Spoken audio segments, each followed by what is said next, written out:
हाँ जी स्टूडेंट्स, यहाँ पे देखिए गोल्डन रूल का एक कंसेप्ट आता है अमाइनो एसिड्स में, और ये स्ट्रक्चर्स में आता है। जो ऑप्टिकल प्रॉपर्टीज़ होती हैं अमाइनो एसिड्स की, उसमें आता है। बहुत सारे स्टूडेंट्स जो हैं इसमें कंफ्यूजन रहते हैं कि गोल्डन रूल होता क्या है और ये कहाँ पे यूज़ होगा। ठीक है, ये क्वेश्चन आता है, बहुत बार आता है।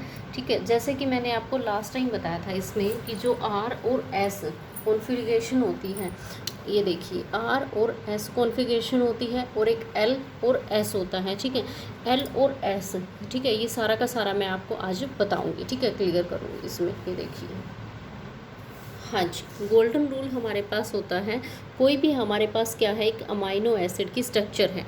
जैसे कि मेरे पास यहाँ पे कार्बोक्सिलिक ग्रुप है, और यहाँ पे हमारे पास अमाइड ग्रुप है, यहाँ पे हमारे पास हाइड्रोजन है, और यहाँ पे हमारे पास सेरिन जो कि ग्रुप आ गया है। ठीक है, इसको थायोल ग्रुप भी बोलती हूँ मैं। ठीक है, ये जैसे कि कॉन्फ़िगरेशन हमारे पास यहाँ क्या है कि जो पहले तो हम यहाँ पे देखते हैं, हमने क्या पढ़ा था, यहाँ पे डी और एल पढ़ा था। ठीक है, डी और एल पढ़ा था। उसमें हमने क्या देखा था, डी और एल में यहाँ पे हमारे पास अगर लेफ़्ट साइड में अमाइनो ग्रुप प्रेजेंट है, ठीक है, लेफ़्ट साइड में है, तो उसको मैं बोलती हूँ कि वो कैसा है, एल है। ठीक है, और अगर राइट साइड में प्रेजेंट है तो उसको मैं बोलती हूँ, जो अमाइड ग्रुप है हमारा, अगर हमारा राइट साइड में प्रेजेंट है तो वो क्या है, डी है। ठीक है, ऐसे ही मैंने बोला था कि जो हम मोलिकुलर जो एटॉमिक नंबर होता है हमारा, एटॉमिक नंबर के हिसाब से अगर मैं इनके नंबरिंग करूं तो जो हमारा फर्स्ट नंबर पे आएगा, सेकंड नंबर पे आएगा, थर्ड नंबर पे आएगा, ठीक है, जिसका हाईएस्ट मोलिकुलर वेट होगा, जो एटॉमिक नंबर होगा, ठीक है, एटॉमिक नंबर होगा, वो क्या होगा, वो फर्स्ट प्रायोरिटी में आएगा। ठीक है, और जिसका सेकंड होगा वो सेकंड नंबर पे आएगा। ऐसे मैं इसकी नंबरिंग कर लूँगी। पहले नंबरिंग करने के बाद जैसे मैंने यहाँ पे 1 2 और 3 नंबरिंग कर ली, अब इसकी जो डायरेक्शन है वो इस तरह है। ठीक है, इस तरह है, मतलब इस तरह नहीं है, इस तरह है। ठीक है, तो ये कैसी होगी, एंटी क्लॉकवाइज, काउंटर क्लॉकवाइज बोल लूँगी इसको मैं, काउंटर क्लॉकवाइज होगी। तो ये एस कैसी कॉन्फ़िगरेशन बनेगी, एस की बनेगी। लेकिन गोल्डन रूल कहता है कि आप इसको आर कर दो। गोल्डन रूल कहता है कि आप इसको आर कर दो, और अगर आपकी कॉन्फ़िगरेशन आर बनती है तो आप इसको एस कर दो। ठीक है, तो यही हमारा पूरा गोल्डन रूल का कंक्लूज़न रहता है। ठीक है, अब जैसे कि मैंने यहाँ पे एग्जांपल्स ले लिए, ये देखिए यहाँ पे ये मैंने ले लिया अमाइड ग्रुप, यहाँ पे मिथाइलिन ले लिया मैंने, यहाँ पे कार्बोक्सिलिक ले लिया, यहाँ पे हाइड्रोजन ले लिया। ये देखिए यहाँ पे मैंने क्या किया, नंबरिंग की इनकी, तो ये नंबरिंग कैसे आई, ये ऐसे आ गई। ठीक है, मतलब ये क्लॉकवाइज आ गई। क्लॉकवाइज आने पे मेरा क्या बनता है कि ये आर बनता है, और गोल्डन रूल कहता है आप इसको एस कर दो। ठीक है, अभी ये एस कर दो। ठीक है, ये देखो क्लॉकवाइज है तो एस, एंटी क्लॉकवाइज है तो आर, जैसे भी मैंने बताया था आपको। ये मैंने सब एग्जांपल लिए हुए, लेकिन गोल्डन रूल यही कहता है। ठीक है, अब जैसे कि सिस्टीन का यहाँ पे लिया हुआ है, ठीक है, ये मैंने आपको ये बताया हुआ है। नेक्स्ट में देखिए,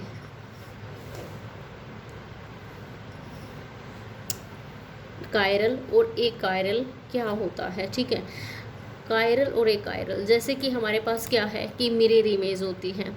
मिरर इमेज कैसे, जैसे कि मैंने यहाँ पे एक फ्लास्क ले लिया, इसकी इमेज देखूंगी तो ये क्या हो रही है, सुपर इम्पोज हो रही है। Superimpose it means same आ रही है डिट्टो इनकी, तो ये सुपर इम्पोज हो रही है। ठीक है, तो ये क्या हो गया, ये एक कायरल ऑब्जेक्ट हो गया। ठीक है, ये एक कायरल हो गया। ठीक है, ये देखो, any two molecules which mirror image is non super impose that are chiral, जिसकी नॉन सुपर इम्पोज होगी तो वो कैसे बनेंगे, कायरल मॉलिक्यूलर बनेंगे, और अगर जिसकी सुपर इम्पोज बनेगी तो उसको हम एक कायरल बोलेंगे। ठीक है,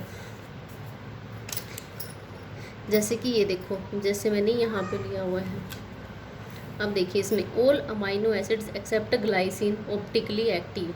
ठीक है, बाकी सारे ऑप्टिकली एक्टिव होते हैं, लेकिन ग्लाइसिन एक्टिव नहीं होता है। Amino acid with 2 chiral centres, जैसे कि आइसोल्यूसिन होता है जिसके पास 2 कायरल सेंटर होते हैं। ठीक है, कुछ ऐसे भी अमाइनो एसिड्स होते हैं। Molecules need no symmetry for chirality, ठीक है, मॉलिक्यूल्स को जो होती है उनको नीड नहीं होती है। नेक्स्ट इसमें मैं देखूँ जैसे कि यहाँ पे मॉलिक्यूल्स ले लिया, इनकी मिरर इमेज ले ली, तो ये एक सुपर इम्पोज हो रहा है, एक नॉन सुपर इम्पोज हो रहा है, ठीक है। ये बहुत ईजी सी ट्रिक मैंने यहाँ पे बनाई हुई है। जो सुपर इम्पोज होंगे तो ये कायरल होंगे, ठीक है। जो नॉन सुपर इम्पोज होंगे वो क्या होते हैं, कायरल होते हैं, ठीक है। इसको हमें इनएंशियोमर्स भी बोलती हूँ, ठीक है, जैसे कि हम पढ़ते आ रहे हैं enantiomers. Non chiral molecules are achiral, ठीक है। Chiral molecules rotate plane polarised light. जो कायरल होते हैं ना वो जो रोटेट कर सकते हैं पीपीएल को, प्लेन पोलराइज्ड लाइट को। कायरल सेंटर 4 डिफरेंट सब्सिट्यूट्स होते हैं 4। क्लॉकवाइज रोटेशन जो होती है वो डेक्स्ट्रो रोटेटरी होती है, काउंटर क्लॉकवाइज लीवो रोटेटरी होती है।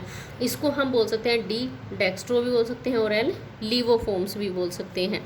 अब हम कायरल सेंटर को कैसे डिटरमाइन करेंगे, देखो मेन क्वेश्चन हमारे पास यही आता है कि हम कायरल सेंटर्स को डिटरमाइन कैसे करते हैं।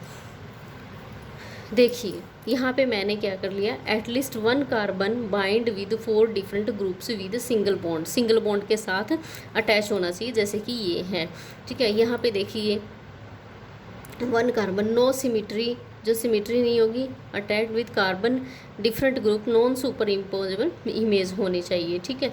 ये हमारे पास क्या है, ये इसकी प्रॉपर्टीज़ होती हैं। नेक्स्ट है जैसे कि मैंने यहाँ पे एक एलेनिन ले लिया, जो कायरल सेंटर्स उसके पास एक होता है। ऐसे ही हमारे जो स्ट्रक्चर होते हैं उनमें डिपेंड करता है कायरल सेंटर कितने हैं, ठीक है। Most alpha amino acids except glycine are chiral, ठीक है। जो ग्लाइसिन होगा ऑप्टिकली इनएक्टिव होता है। Chiral amino acids have non superimposable mirror image, non superimposable mirage होती हैं, इमेज होती हैं। These mirror image pairs are called enantiomer, इनको हम बोलते हैं इनएंशियोमर। और ये क्या होता है, इनएंशियोमर आइडेंटिफाई एब्सोल्यूट कॉन्फिगरेशन, ये कॉन्फिगरेशन से हम इसको क्या कर सकते हैं, आइडेंटिफाइड कर सकते हैं। नेक्स्ट देखिए मैंने यहाँ पे एब्सोल्यूट कॉन्फ़िगरेशन यहाँ पे बनाई हुई, ये देखिए जैसे कि ग्लाइसिन का हो गया, एलेनिन का हो गया, थेरियोनिन का हो गया। देखिए इसको हम बोलते हैं इनएंशियोमर को, जो इनएंशियोमर्स होते हैं मिरर इमेज पेयर्स होते हैं, ठीक है। अब जैसे कि मैंने यहाँ पे अमीनो एसिड और DAI कैसे ले लिया, देखिए यहाँ पे क्या हो रहा है, जो इसकी पोजीशन होगी ये अलग होगी, यहाँ पे इसकी पोजीशन अलग होगी, ठीक है। नेक्स्ट मैंने यहाँ पे देखिए chiral molecules have the property of capacity, और टेंडेंसी होती है जो किसी भी प्लेन पोलराइज्ड लाइट को एक डायरेक्शन या एंगल में रोटेट कर सकते हैं, ठीक है। आगे ऑप्टिकल प्रॉपर्टीज़ हम देख लेते हैं। जो अमाइनो एसिड्स हैं इनकी जो प्रॉपर्टीज़ होती हैं,